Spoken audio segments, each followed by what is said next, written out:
ఇప్పుడు మనం Hyderabadi special boiled egg fry తయారు చేయడం చూద్దాం.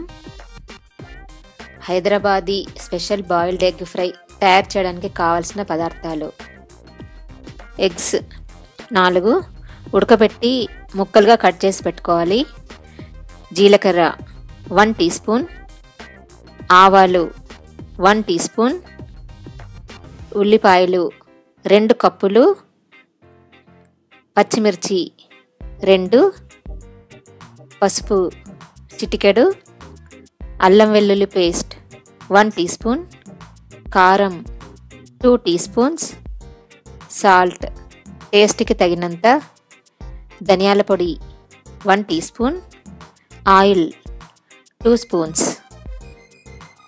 Hyderabadi special boiled egg fry తయారు చేయడం చూద్దాం. ప్యాన్లో ఆయిల్ వేసుకొని వేడెక్కిన తర్వాత జీలకర్ర వేసుకోవాలి. వేగిన తర్వాత ఆవాలు వేసుకోవాలి.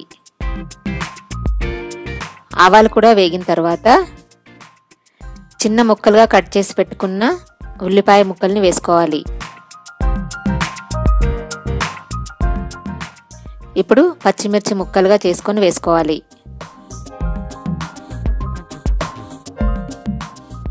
ఇప్పుడు 1 స్పూన్ సాల్ట్ యాడ్ చేసుకుందాము. సాల్ట్ వేస్తే ఉల్లిపాయలు చాలా త్వరగా వేగిపోతాయి.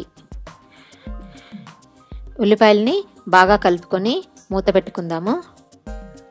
1-2 సార్లు మూత తీస్తూ కలుపుకోవాలి.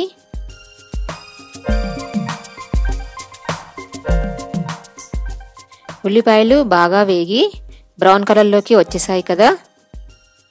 ఇప్పుడు అల్లం వెల్లుల్లి పేస్ట్ వేసుకుందాము. తర్వాత చిటికెడు పసుపు వేసుకుందాము. బాగా కలుపుకుందాము.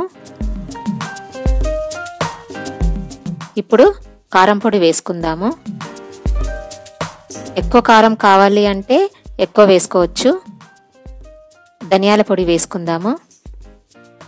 ఆల్రెడీ సాల్ట్ వేసుకున్నాం కాబట్టి ఇక సాల్ట్ వేయాల్సిన అవసరం లేదు. బాగా కలుపుకోవాలి. తర్వాత బాయిల్ చేసి ముక్కలుగా చేసి పెట్టుకున్న ఎగ్స్ని ఇందులో వేసుకోవాలి. బాగా కలుపుకోవాలి.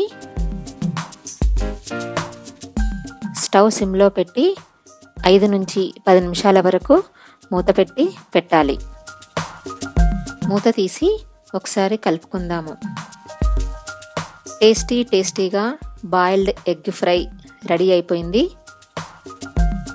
ఈ ఫ్రై చపాతీల్లోకి అన్నంలోకి కూడా చాలా బాగుంటుంది. ఇప్పుడు స్టవ్ ఆఫ్ చేసుకొని సర్వింగ్ బౌల్లోకి తీసుకుందాము. Tasty Hyderabadi special boiled egg fry ready. మీరు కూడా టేస్ట్ చూసి చెప్పండి.